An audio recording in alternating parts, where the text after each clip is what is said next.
UK citizenship fees and language tests will be waived for the Windrush generation and their families, Home Secretary Amber Rudd has said. She told MPs she wanted people to have the formal status they should have had all along, without having to pay naturalization fees or pass any tests. She also vowed speedy compensation for anyone who had suffered loss. Labour said the buck stopped with Ms Rudd for a crisis which had brought shame on the government. In a statement to Parliament, Ms Rudd said the citizenship offer would apply not just to the families of Caribbean migrants who came to the UK between 1948 and 1973, but anyone from other Commonwealth nations who settled in the UK over the same period. Ms Rudd apologised again for changes to immigration rules, dubbed the hostile environment policy, which she said had had an unintended and devastating impact on the Windrush generation. While the public expected immigration rules to be enforced, she said, it had never been the intention for a crackdown on illegal immigration to affect those who were British in all but their legal status.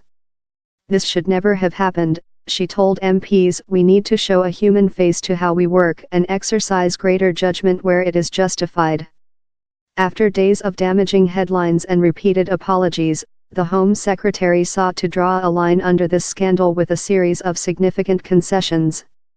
However, Amber Rudd sparked anger on the opposition benches after she suggested the scandal was the result of successive changes to immigration rules by governments dating back to the 1980s.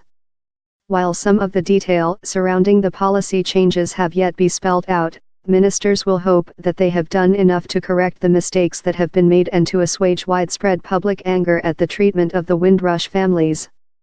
She said she wanted to give the Windrush generation the formal immigration status they should have had a long time ago by encouraging those who were not UK citizens to apply to become so. All fees, language and citizenship tests connected with the naturalization process would be waived, and anyone who had left the UK but been prevented from coming back would now be helped to do so, without any fees. The offer will apply to those who already have leave to remain, those who do not have the paperwork usually required, and children of the Windrush generation. In effect, this means anyone from the Windrush generation who now wants to become a British citizen will be able to do so, she said.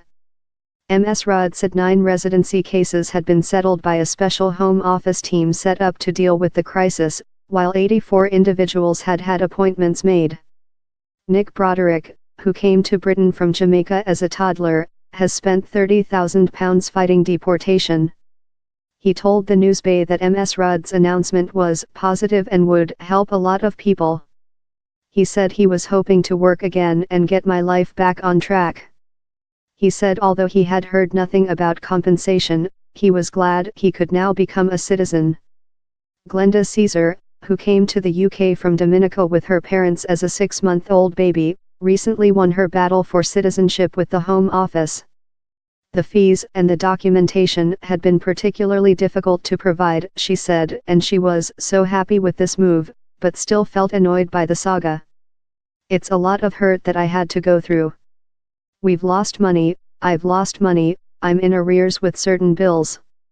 So it was, a financial loss to a lot of us, not only myself. They've taken 10 years away from me.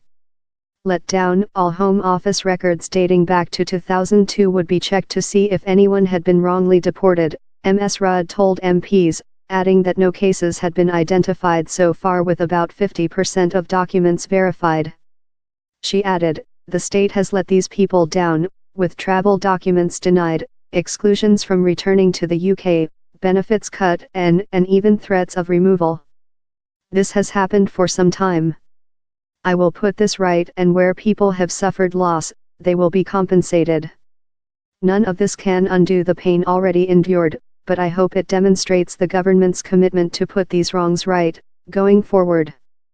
Shadow Home Secretary Diane Abbott said the scandal should not have been a surprise to ministers, given the warnings they had received, and told Ms Rudd ultimately the buck stops with her.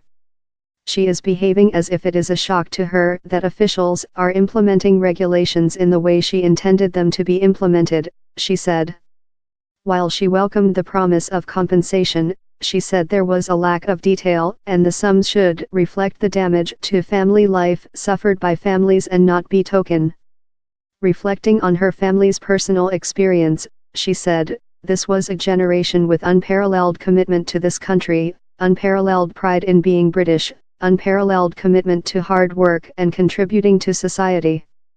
It is shameful this government has treated this generation in this way." And Labour's David Lemmy, a leading campaigner for justice for the Windrush families, said they were being offered something which was already their right. He called on ministers to help others who also made their life in the UK after World War II but who might not get equal treatment.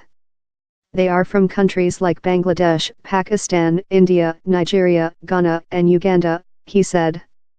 Many of these people have temporary leave to remain or indefinite leave to remain.